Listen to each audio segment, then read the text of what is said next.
கர்த்தருக்கு ஸ்தோத்திரம். இந்த நாள் தேன்துளி நிகழ்ச்சியிலே உங்களை நான் மீண்டும் சந்திப்பதில் அதிக மகிழ்ச்சி அடைகிறேன். இந்த நாள் எப்படி இருக்கிறது?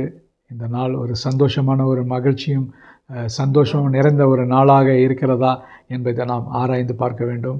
நிச்சயமாகவே இது கர்த்தர் உண்டு பண்ணின நாள். ஆகவே நாம் மகிழ்ந்து சந்தோஷமாக இருக்க வேண்டும் என்று வசனம் சொல்லுகிறது. ஆகவே இப்படிப்பட்டதான எந்த நேரங்களிலே நம்முடைய சூழ்நிலைகள் எப்படி இருந்தாலும் கூட கர்த்தருடைய வார்த்தை என்ன சொல்லுகிறது என்பதை கேட்கின்ற வேளையில் நம்முடைய சூழ்நிலைகளும் மாறி போகக்கூடியதாக இருக்கும். நமக்கு இந்த நாளுக்கு உரியதான ஒரு புத்துணர்ச்சியை அது கொடுக்கக்கூடியதாக இருக்கும். ஆகவே இந்த நாளில் நான் வேதத்திலிருந்து ஏசாயா தீர்க்கதரிசியின் புத்தகம் 43ஆம் அதிகாரத்தில் முதல் 1-2 வசனங்களை நான் படிக்க விரும்புகிறேன். தேவன் என்ன செய்கிறார், என்ன செய்ய முடியும் என்பதை குறித்து அவர் நமக்கு சொல்லுகிறார். இந்த இடத்துல பார்க்கும்பொழுது, இப்பொழுதும் யாக்கோபே உன்னை சிருஷ்டித்தவரும் இஸ்ரவேலே உன்னை உருவாக்கிறவருமாகிய கர்த்தர் சொல்லுகிறதாவது. அவர் ஒரு இன்ட்ரடக்ஷன் கொடுக்குறாரு. உன்னை சிருஷ்டித்தவர், உன்னை உருவாக்கினவர் ஆகிய கர்த்தர் சொல்லுகிறதான காரியம் என்னன்னு சொன்னால், ஒன்று பயப்படாத, நீ பயப்படாத. ஏன் பயப்படாத? நான் உன்னை மீட்டு கொண்டேன், நீ உன்னை பெயர் சொல்லி அழைத்தேன். நான் உன்னை மீட்டு கொண்டேன், உன்னை பெயர் சொல்லி அழைத்தேன் என்று சொல்லுகிறார். இது எவ்வளோ பெரிய வாக்குத்தத்தமான ஒரு நல்ல ஒரு வார்த்தை பாருங்கள். நம்முடைய தேவன் நம்மை பெயர் சொல்லி அழைக்கிறவர். ஆபிரகாமை பெயர் சொல்லி அழைத்தார். இன்னும் அநேக பரிசுத்தவான்களை வேதத்தில் பார்க்கும் பொழுது பெயர் சொல்லி அழைக்கிறார். சவுலை சவுலை சவுலை என்று அழைக்கிறார். இன்னும் பார்த்தீங்கன்னா இன்னும் அநேக கதாபாத்திரங்கள் இருக்கிறது. அவர்களையெல்லாம் பெயர் சொல்லி அழைக்கிற தேவனாக இருக்கிறார். அப்படிப்பட்டதான தேவன் நமக்கு உண்டு. நம்முடைய தேவன் பர்சனலைஸ் காட். நம்மை தனியாக நம்முடைய முழு ஆழ்த்தத்துவத்தையும் அறிந்திருக்கிற தேவன், நம்மை பெயர் சொல்லி அழைக்கிறவர்.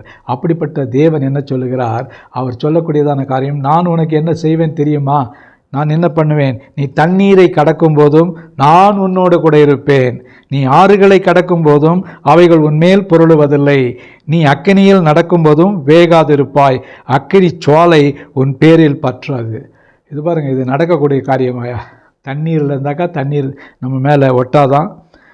அதோடு கூட நான் தண்ணி நடக்கும்போது நான் உன் கூட இருப்பேன்.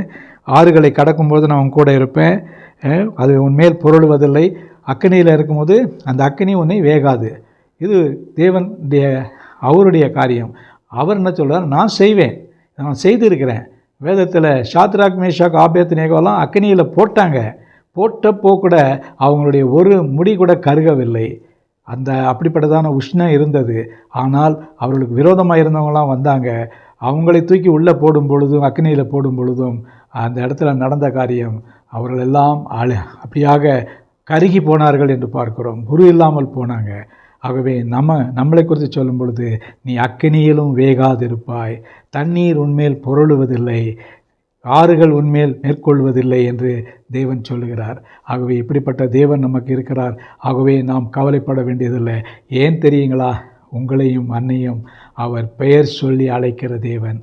இந்த உலகத்தில் ஒவ்வொருடைய பெயரும் தெரியும். உங்களுடைய பெயர் தெரியும், என்னுடைய பெயர் தெரியும். பெயரை சொல்லி அழைத்து நம்மை வழி நடத்துகிற தேவன் இந்த தேவன். இந்த நாளிலே அந்த வழி நடத்துகிற தேவன் நம்மோடு கூட வர அவரை அழைத்து செல்வோமா? கர்த்தர் நமக்கு உதவி செய்வார். நல்ல ஆண்டவரே, உம்மை நன்றியோடு துதிக்கிறேன், ஸ்தோத்திரிக்கிறேன். ஆண்டவரே, நீங்கள் கொடுத்த இந்த நல்ல வாக்குத்தத்த வாசனத்துக்காக ஸ்தோத்திரம். ஆண்டவரே, அக்கினி எங்கள் மீது பற்றாது, ஆடுகள் எங்கள் மேல் புரளாது, நாங்கள் வேகாது இருப்போம். இப்படிப்பட்டதான வாக்குத்தத்தத்தை நீர் எங்களுக்கு கொடுத்திருக்கிறீர், அதற்காக ஸ்தோத்திரம். ஆண்டவரே, நீர் எங்களை மீட்டு கொண்டீர், அதற்காக ஸ்தோத்திரம். ஆசீர்வதிங்க, காத்துக்கொள்ளுங்க. இந்த ஒரு ஆசீர்வாதம் தொடர்ந்து எங்களுடைய வாழ்க்கையில் இருக்க நீங்கள் கிருபை செய்யுங்க. மீட்பர் இயேசுவின் நாமத்தில் ஜெபிக்கிறேன் நல்ல பிதாவே. ஆமீன், ஆமீன். கர்த்தர் உங்களை ஆசீர்வதிப்பாராக. இந்த நாளிலே இந்த சொன்ன வாக்குத்தத்தங்கள், வசனங்கள் உங்களுக்கு அது செயல்பாட்டோடு கூட கிடைக்கக்கூடியதாக இருக்கட்டும்.